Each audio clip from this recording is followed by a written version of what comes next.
Thank you very much.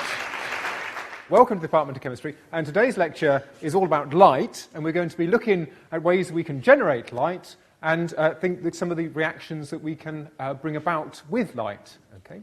So first of all, what exactly is light? Well, this isn't going to be a physics lecture, you'll be pleased to hear, so we're just going to treat light as a source of energy.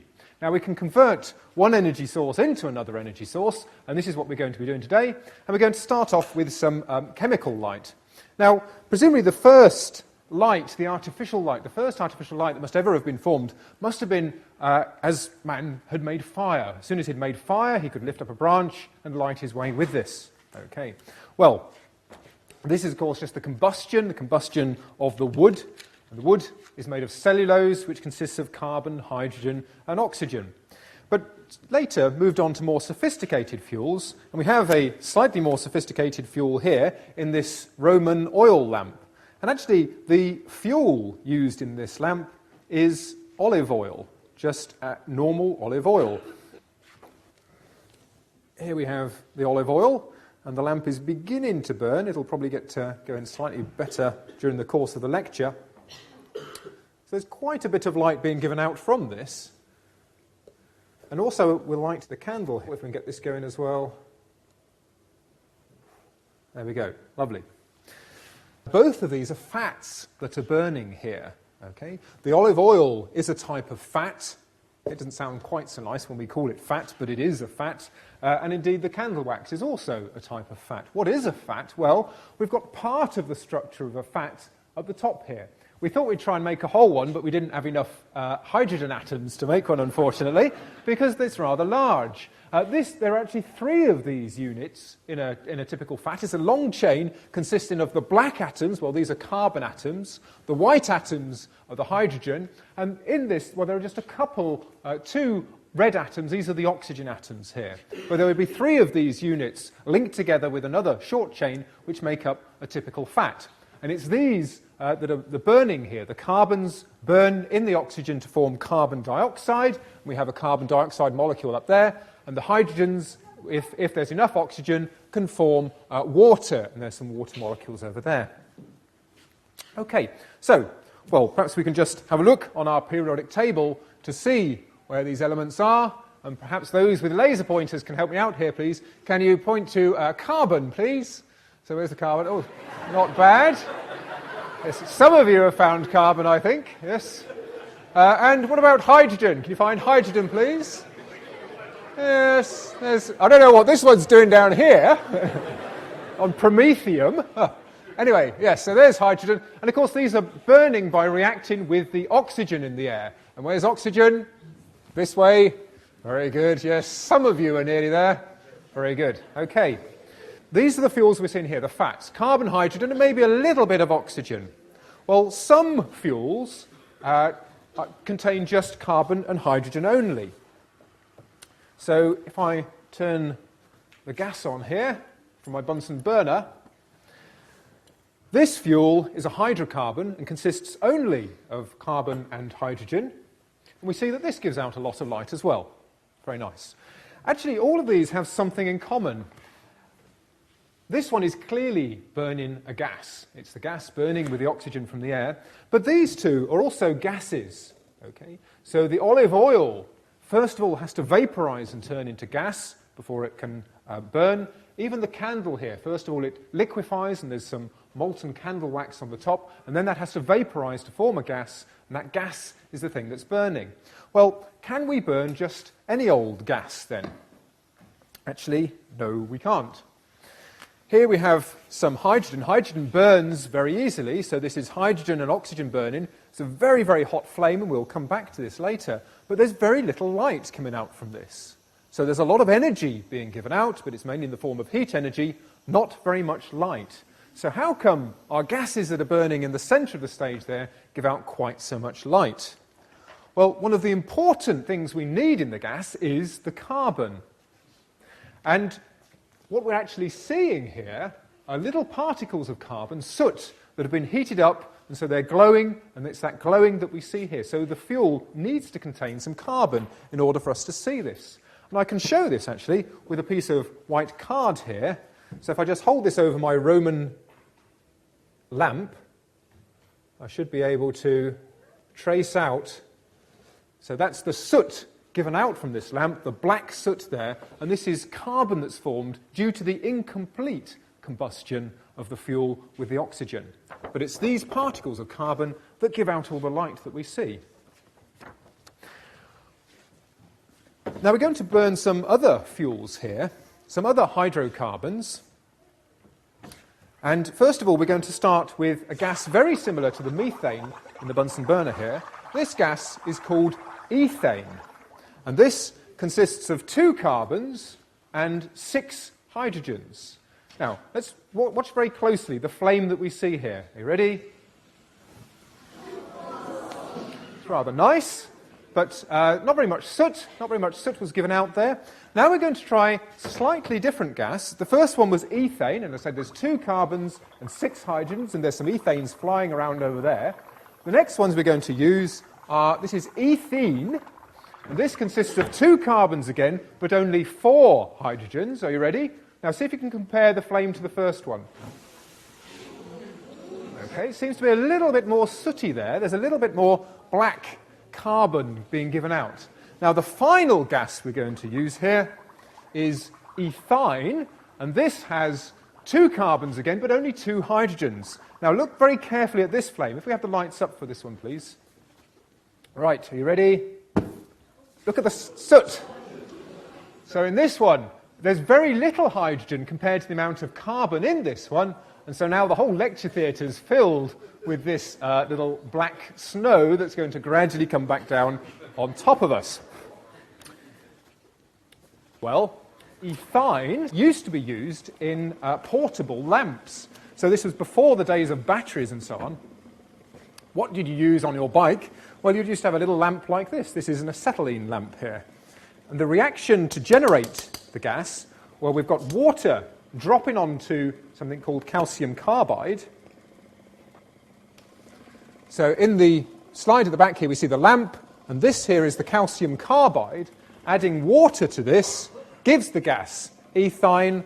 So this is the very fine jet here is getting a chance to mix with the air around here now. We haven't got a big load of the gas there, just a very fine jet. We get a very white-coloured flame there. So we've still got the particles of soot, and they're still being heated up by the energy given out of the reaction. The soot is still coming down. We're still getting black snow coming down from the ceiling. But we can get our ethyne or acetylene to burn completely if we mix it with sufficient oxygen. And this is what we're going to show here now. This is the equation that we want to do. We want to burn our ethyne completely. So we've got ethyne reacting with oxygen, and if we burn it completely in oxygen, we form carbon dioxide and water. Now, this is a little bit more violent, though, if we do this. So we've just put in the bin here a small flask containing the ethyne and the oxygen mixed up in just the right ratios. Now, if this works, it might go with a bit of a bang. So I'm going to have to ask you to put your fingers in your ears, just to protect your ears, especially those in the front row. Okay, we'll count down from 3. Okay, are we ready? 3, 2, 1. There we go. And that's what's left of our bottle there. Okay, so perhaps I'd like to pass that round. Oops.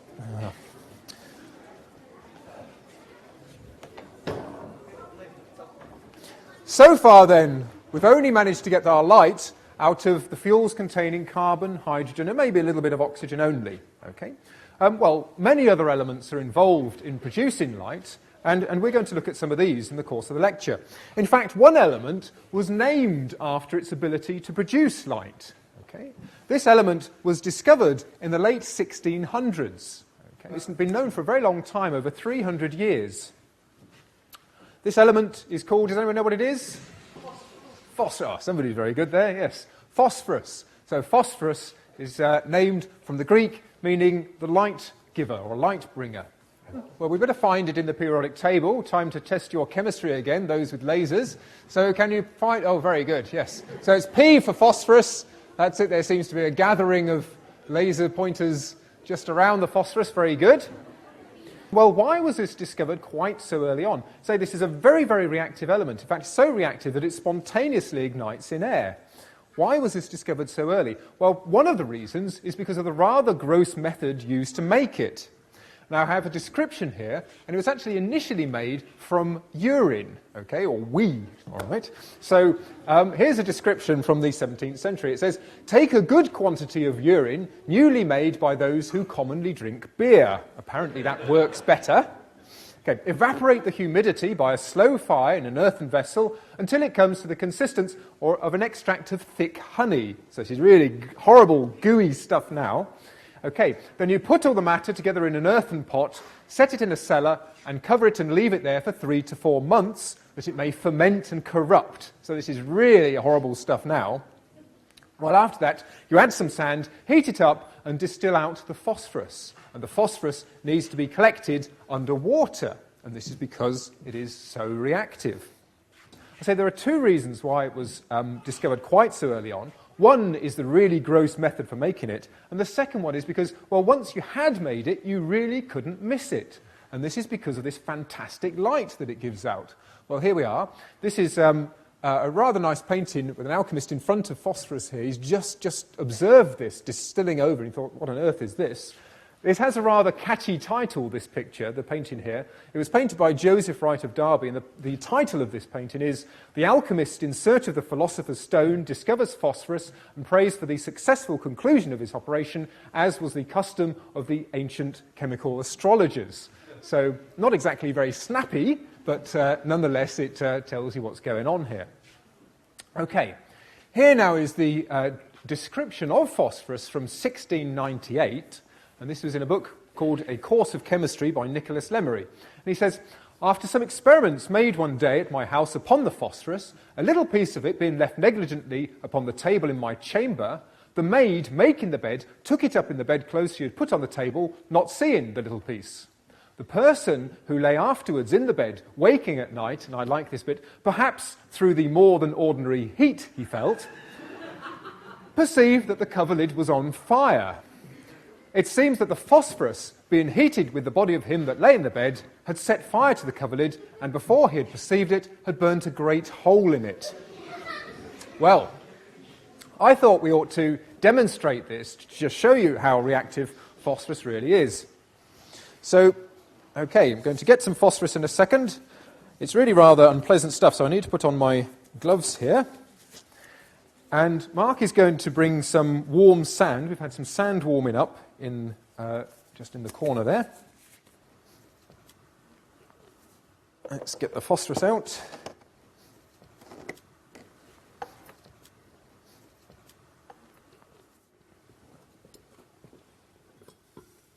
So I'm just picking up a tiny little piece.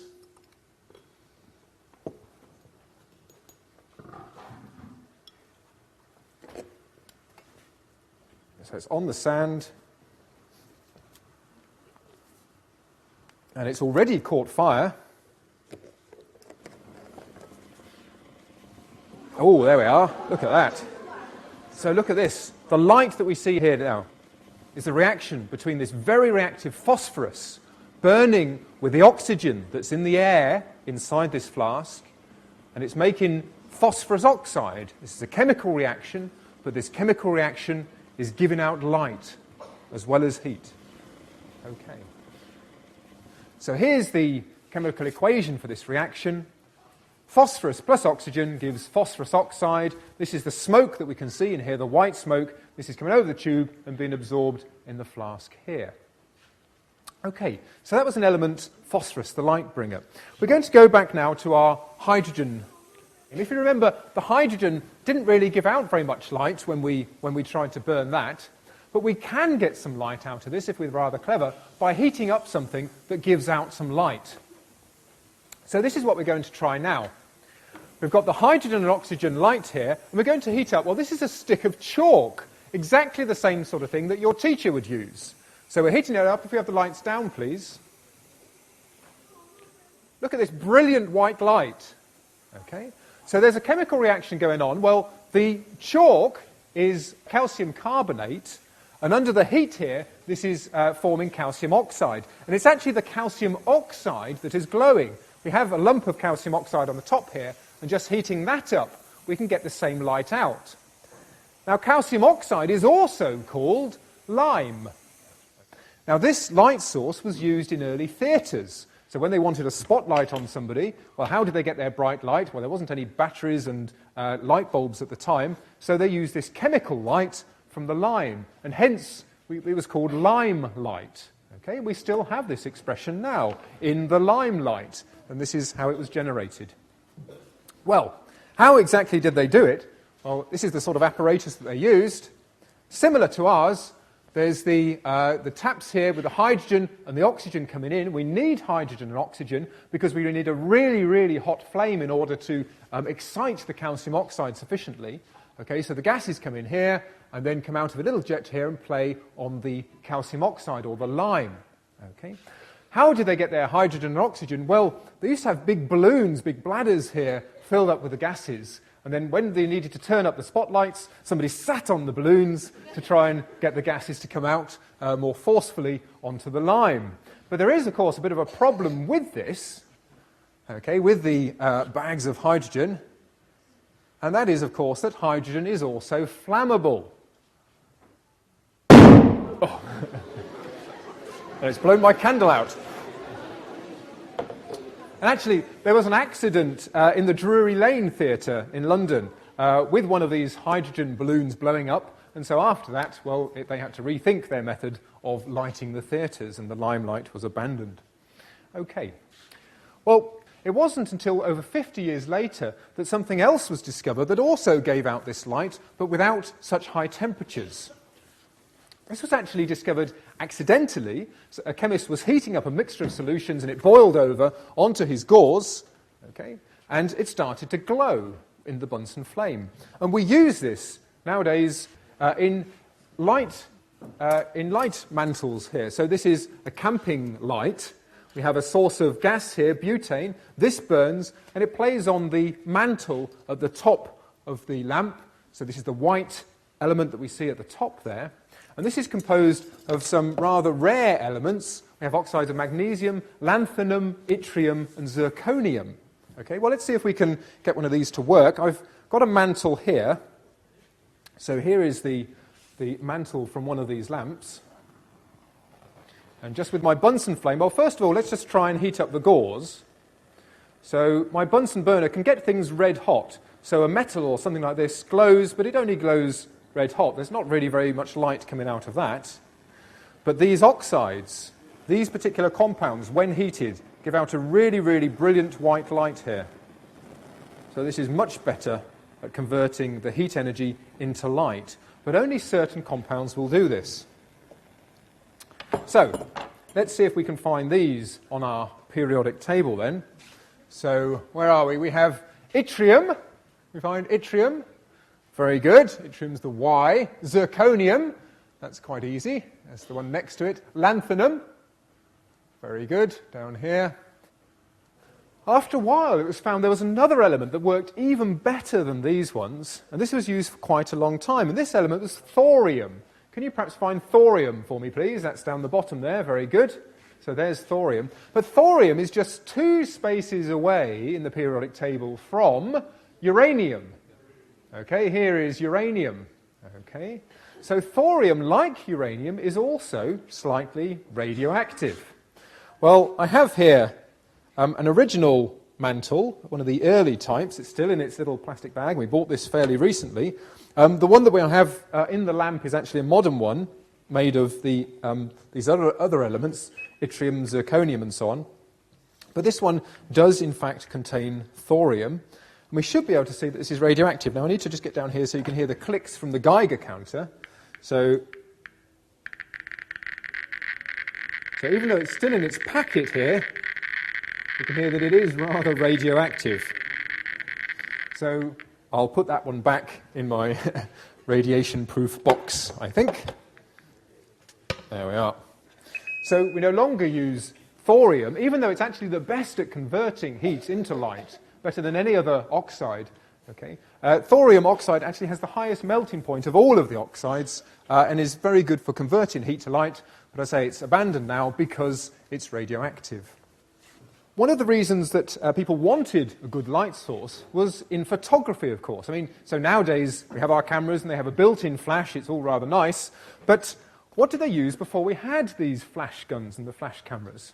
Well, this is one of the apparatus that was tried for a while. Inside the tube here, there's a gas called nitric oxide.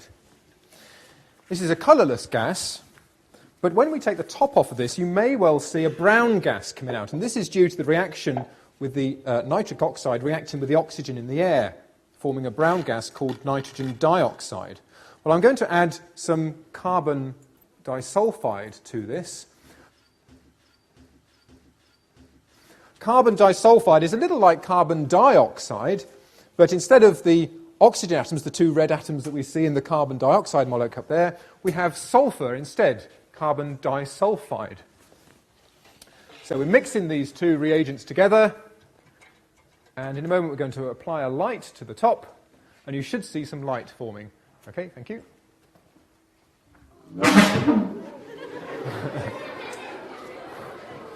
Just in case you missed that one, we'll try a slightly bigger one.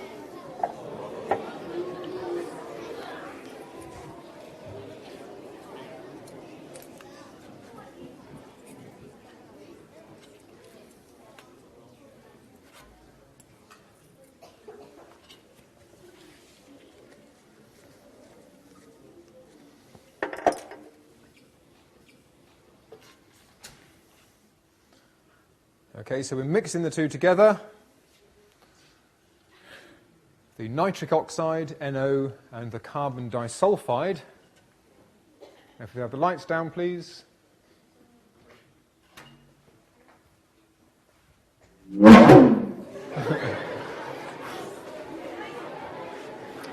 Thank you.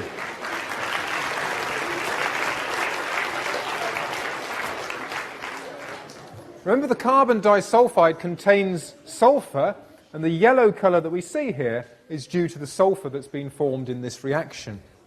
Okay, well that seems rather inconvenient. We wouldn't really want to take one of those along every time we wanted to take a picture of somebody.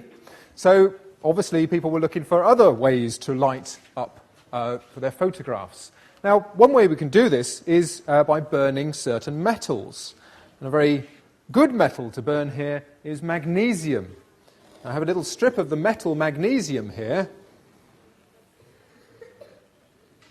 Look at the light that this gives out. So a brilliant white light as this combines with the oxygen from the air to form magnesium oxide. So, this is actually an early little magnesium ribbon dispenser as used in photography. So we'd have the magnesium wound up in here, and we'd gradually feed out a little bit of the ribbon that we would light as we needed some light. Here's the chemical equation here. We have magnesium combining with oxygen to give magnesium oxide. Well, that was all very good for a long, bright light. What if we wanted a very quick flash of light? Well, you may have seen in early films when the photographers would be carrying one of these flash lamps here. Okay, and there's a little ridge here, and on the ridge we have some magnesium powder and another metal, aluminium powder. And this is going to react in a moment, but not with the oxygen from the air, but with oxygen from another chemical called sodium perchlorate. Okay, so we're going to put an electric current across here, which should trigger this reaction. And this is exactly the same sort of thing that early photographers used to do. They used to hold this themselves. Well, I'm not going to hold it. I'm going to step back here. Okay, so we'll have a countdown again. 3, 2, 1. There we are. There's a rather nice smoke ring just forming at the top.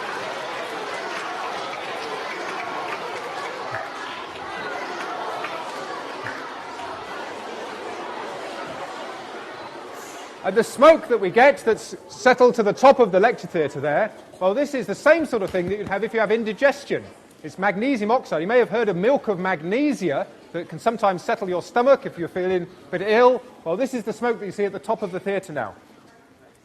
You may well have seen other metals combining with oxygen. In fact, on November the 5th, you would probably be noticing these. Here we have a sparkler, and this is, of course, burning iron. These little sparkles that we see from the sparkler are due to iron filings that are heated so hot they glow. Well, perhaps we ought to find these elements that we've been looking at on our periodic table then. So here we are. So in the flash we had magnesium. There we are, magnesium, very good. We also had aluminium. Yes, over here, very good. Okay, and the sparklers contained iron, and the symbol for iron is Fe, ferrum. Very good.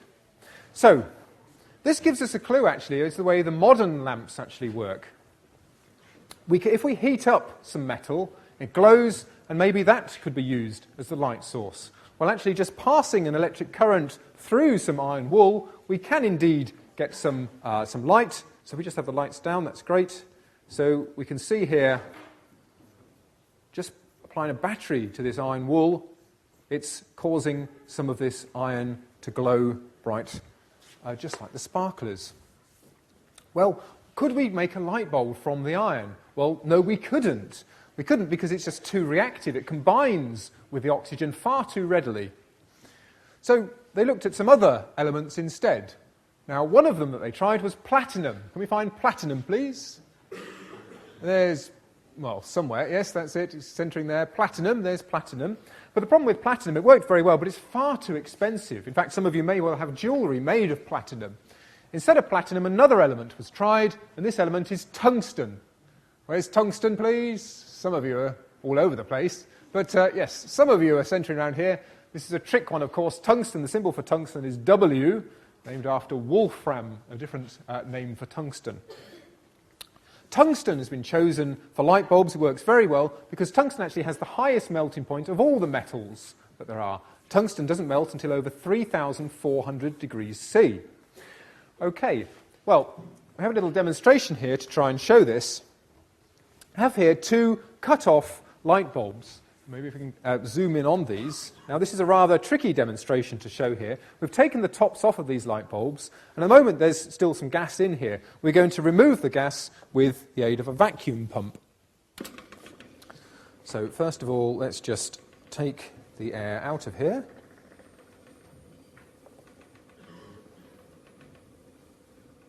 Very good. Okay, and now, please. And now I'm going to switch on the light bulbs and just gradually turn them up. If we can have the lights down.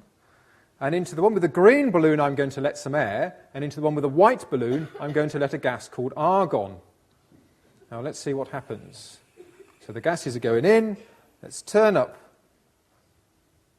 the voltage. And the one with the air has gone. It's blown. But the one with the argon is still alight. So even tungsten, with its very, very high melting point, it will still react with the oxygen. So we can't have any oxygen present in our light bulb. So when you buy a light bulb, there's no air in there. The gas is actually a different gas called argon, and argon is used because it's so unreactive it doesn't combine with the tungsten. Air would combine, and this is the chemical reaction that we have here, tungsten plus oxygen forming tungsten oxide. And actually, if we were able to look really closely at this light bulb, we'd see a very yellowy green colour of the tungsten oxide on the filament here where it's burnt away. Okay, well, perhaps we ought to just find this in the periodic table. So the gas that we use instead of air is argon. And there it is up there. Very good. Well, you may have heard of some modern forms of these lamps. In fact, you may have heard of halogen lamps. So perhaps you can just point to the halogens, please. Oh, some of you are there. Yes, where are the halogens? Yes, very good. It's a whole family of elements. In fact, the halogens are fluorine, chlorine, bromine, and iodine. And we'll skip astatine down the bottom there. But so why do they use these? Well, these elements are very reactive. They combine with the tungsten, but then they can also decompose again on the very hot parts of the filament. And this can actually help prolong the life of the light bulb, or, in fact, enable us to turn up the light bulb so it glows even more brightly.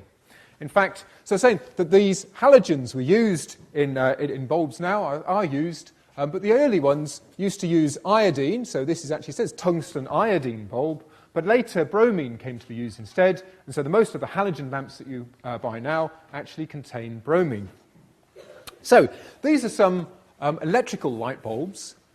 One of the earliest electrical lamps, though, was actually discovered, or the basis of this was discovered as early as 1675. This is pretty amazing, really, considering that there was no batteries then, there was no way of producing a steady electric current, and yet the form of lighting that we use now and very often was discovered in 1675.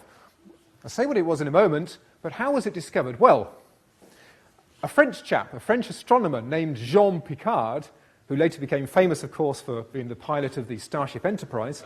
But Jean Picard was walking home at night, on a very, very dark night, because, of course, there wasn't any lighting, no street lights in these days, in 1675. But he was walking home carrying his mercury barometer for some reason, okay? And he was sort of sloshing the mercury around, and there was some static electricity, and it actually lit up the gas in the top of his barometer. In the top of his barometer, what he had then was a few little atoms of mercury under very low pressures, and this was the earliest electrical discharge lamp. And this was later refined, and people generated their electricity using static electricity. Now we're going to try this. I'm going to generate some static electricity by rubbing a rod here and then moving it over some tubes that contain gases at very low pressures. And perhaps you can see, as I move this over, some red flashes. Well, this is the sort of thing that Jean Picard detected in 1675, just the tiny little traces here. And then this is actually now developed into the discharge lights that we see. And these at the moment contain colourless gases in glass tubes, but if we apply a voltage across them, they all light up with their characteristic colours. So you have helium at the top, neon, this bright sign, this is what we see in advertisements and so on, but argon, krypton, and xenon. So each of these gases gives a very different colour. Well, actually, the same principle is used to light our streets nowadays. We have a sodium lamp, and here I have a street light, which is actually a sodium discharge lamp. Notice the initial colour that we see here is actually due to some neon. But after a while, you'll see the colour change. We can begin to see some yellow come in here.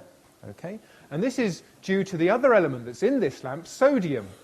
Now, sodium is actually a metal, but it melts very easily, and it can turn into a gas fairly easily as well. And this is what's gradually happening here. The neon is helping the sodium to vaporize, turn into a gas, and then this will give out a really brilliant light as well, and this is used to light up the streets. And this will be a rather nice yellow colour. But we need to leave that a little while before we can get the sodium to vaporize and see the full colour from it. But let's have a look at the lamp. Here we are. Here is our sodium street lamp, and if we look very carefully, we see that there are nodules. These are the metal lumps of sodium contained in this lamp. And we have to wait for those to melt and then to vaporize, and then passing the electric current through this will excite these sodium atoms, and we'll get the yellow street lamp colour. So we'll keep half an eye on this. Well, this lamp was supplied by Philips, and this is the packet that it came in. It says here, for safety's sake, remove the lamp immediately if the outer bulb is broken. This lamp contains sodium. Well, this is what we've been talking about, the sodium. Contact with water can result in a violent reaction, stroke ignition. Avoid contact with water if the lamp breaks. Well, it's quite clear here, it really wants us to avoid water mixing with sodium. Well, I thought I'd show you why. Okay.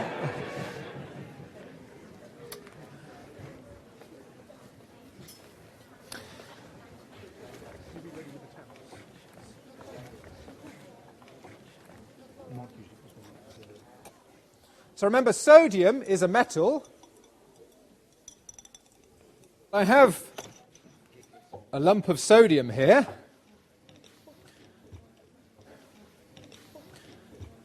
And we're going to add this to the water in the tank. I'm just going to wash this. This is in alcohol, right? And we're going to drop this into the water at the bottom. Are you ready? and then get back.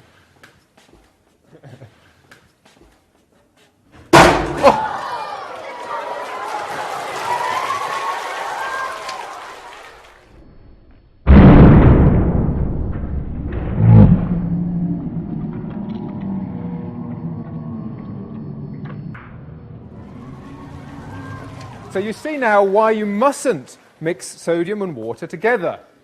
Well, there's a chemical reaction going on there. Sodium reacts with the water, which we could also call hydrogen oxide, and it forms sodium hydroxide and hydrogen gas.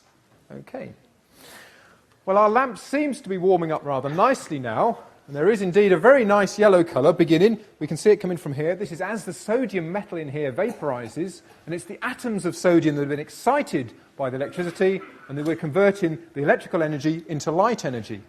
Actually, this bulb, when it's glowing properly, is really very, very bright indeed. And this is only a 35-watt bulb. Okay? This is the street lights that you see. Each one of these is just 35 watts.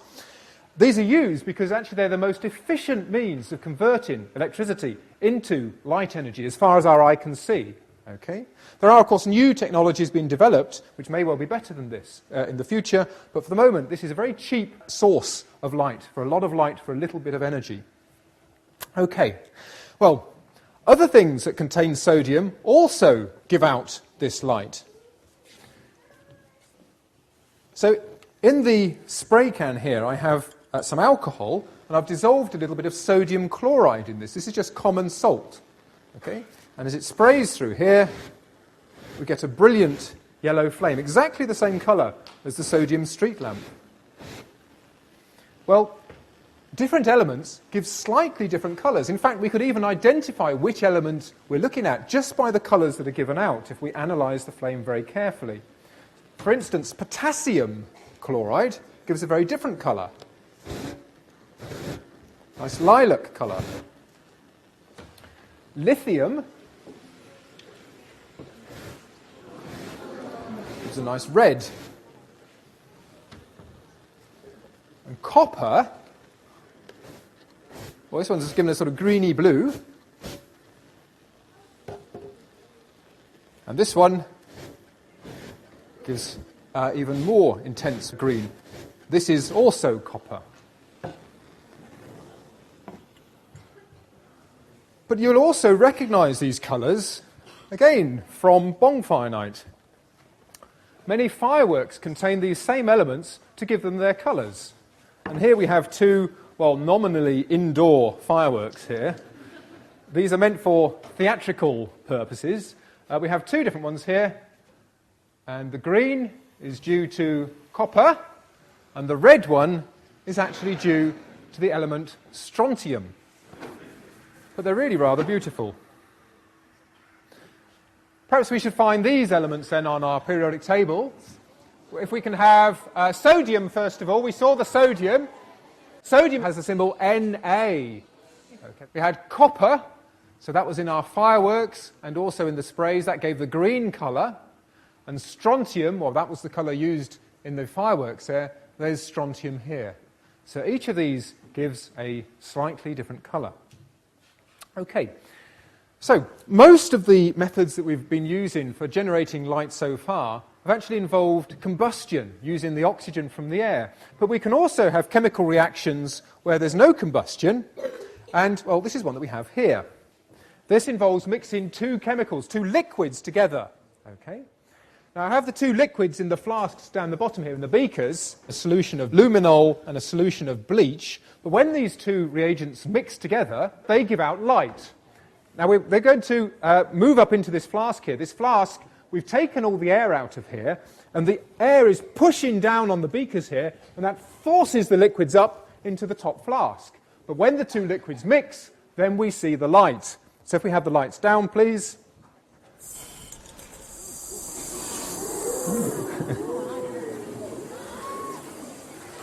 There we are. So this is the reaction of a chemical called luminol as it's being oxidized, and to cause the oxidation here we're actually using some bleach.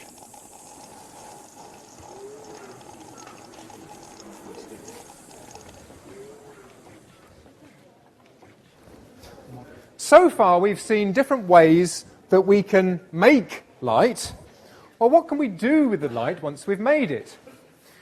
Well, you've probably come across solar panels before. You've seen these. And I have a little solar panel here.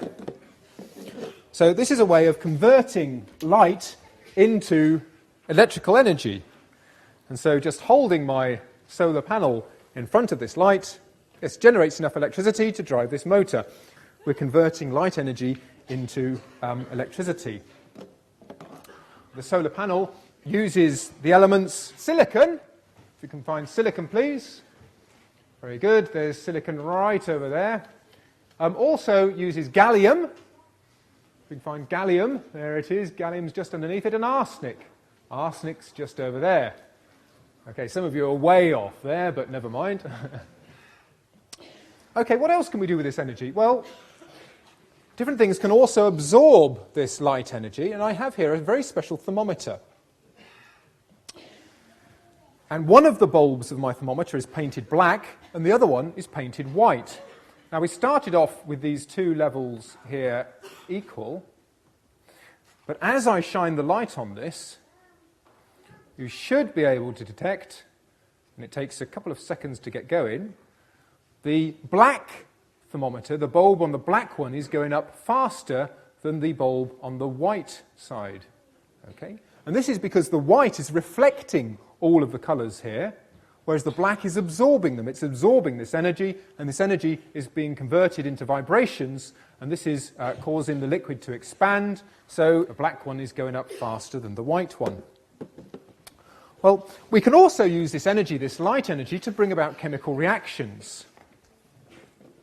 And this is, of course, the basis of photography. Now, we have here a plate. We've made this with some jelly and some silver chloride. And at the moment, this is a nice white colour.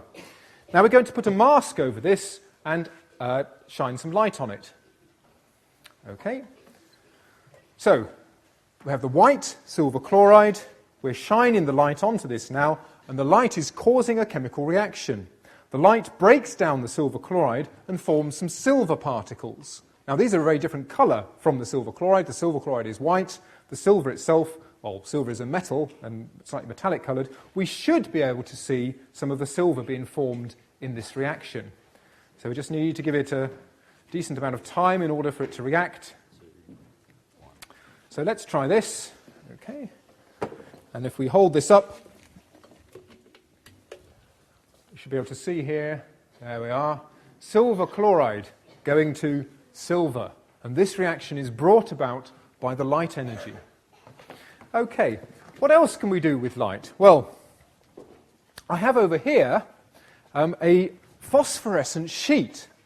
Now, at the moment it's being protected from the light with a cover. So, the light's off, please. Okay. Okay, we have the sheet here. Now, this is material that, when it's exposed to light, will glow in the dark.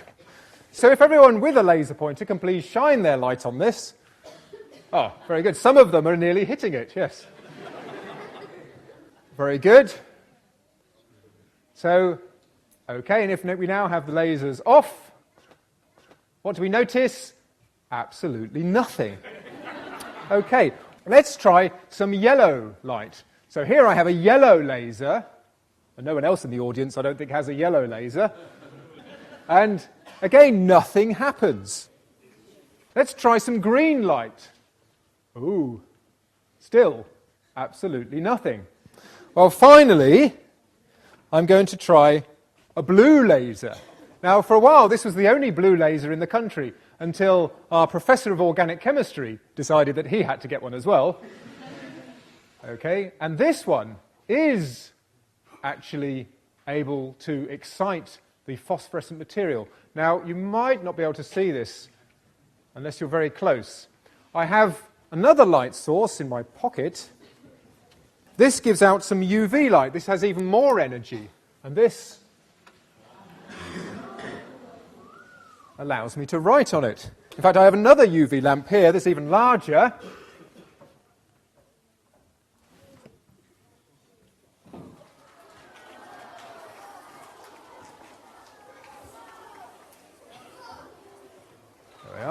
UV. So this light has enough energy to cause the sheet to glow. Okay, thank you.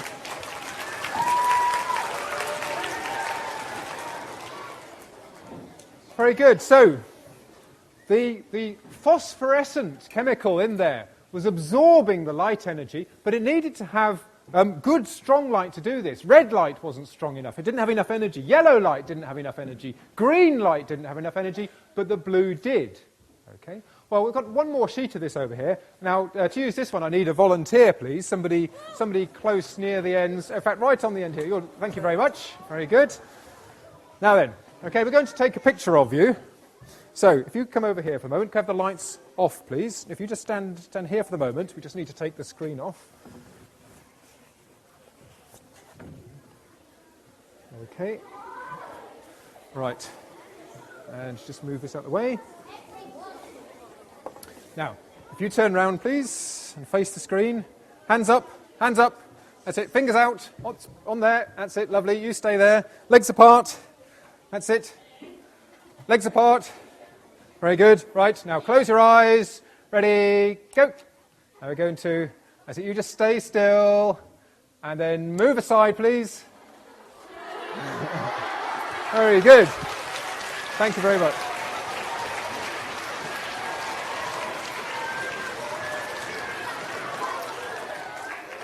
Okay, so again, the light managed to charge up the chemicals that we have there. But actually, as I say, it's only part of the light that has enough energy to get this phosphorescent material to glow. Okay, we need at least blue light and possibly even some UV light. Well, I don't know if you were convinced by my blue laser demonstration over there. I have one more demonstration to show you that might convince you that blue light has more energy. We've got some tubes containing two gases mixed up. We have the gases hydrogen and chlorine. Okay, can I have the lights down, please? So this is we have to be very careful here because the light, we hope, will set this reaction off. Now, Chris is just putting the tubes in front of the light source here. I say, inside the tube we have hydrogen gas and chlorine gas. Now, this as it is fine until we put some light energy into this. Okay? So with some light shining on this mixture, the light has enough energy to break apart the chlorine molecules into chlorine atoms, and this starts a rather vigorous reaction. Okay? So, are you ready? Okay, first of all, let's try some red light. No reaction. Some yellow. No reaction. Some green. No reaction. And some blue. Oh, there we are. Good.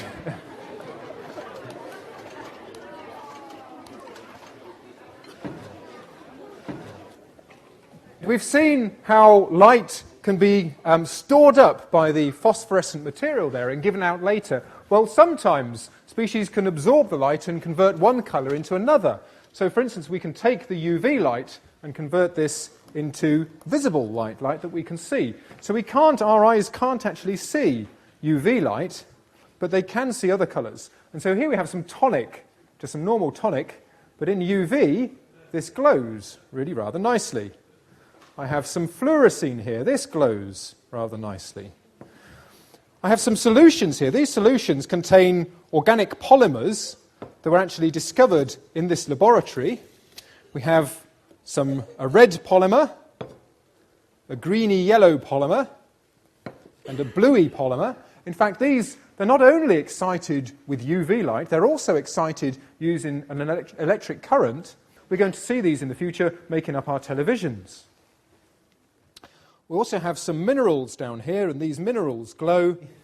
And this one gives out a rather intense yellow light. The other thing that I have here is a fruit bowl. Well, here we are. You can see the fruit bowl glowing. This fruit bowl actually contains uranium. Okay? We'll come back to that in just a second. Just while I'm here, if we have the lights up, please, I'll show you this £20 note. You can see in the corner of this, just glowing there, 20. You can't see that in visible light, only under UV. We see the 20 showing there. Okay. Well, let's come back to my uranium fruit bowl.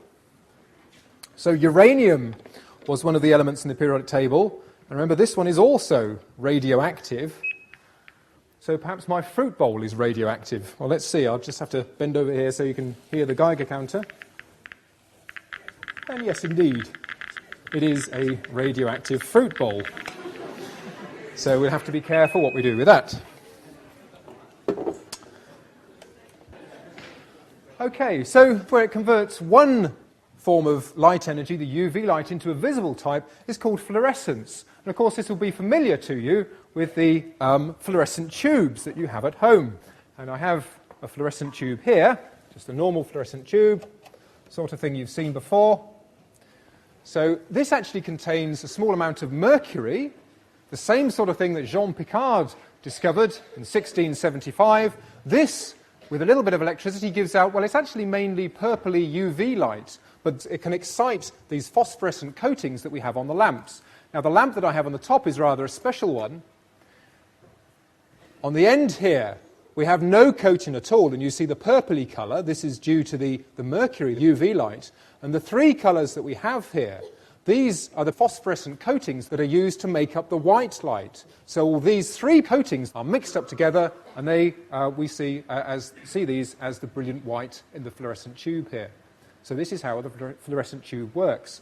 The elements for this, if we can just look on the last slide here, this shows some rather rare elements. We have cerium. If you can find oh dear, there we are, they're beginning to get there. Cerium, yes indeed, over there is cerium.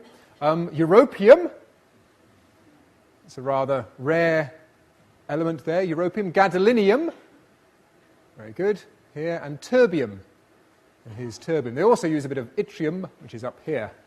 Okay, so these are all the elements that are used in producing the light that we see in fluorescent tubes. If we look at the periodic table here, half of the elements, these are elements that we've discussed in this lecture. Over half of the elements in the entire periodic table we've talked about in this lecture that are involved in producing light in various forms. Well, this just about brings me to the end of the lecture. So what have we learned? We've learned that we can convert different forms of energy into light energy, electrical energy and chemical energy. Well, we have one more example to show you, and this is our little bunny rabbit.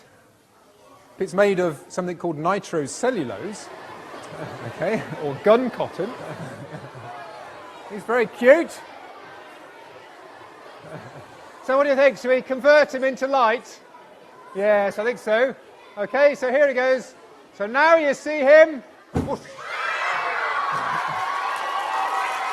Now you don't.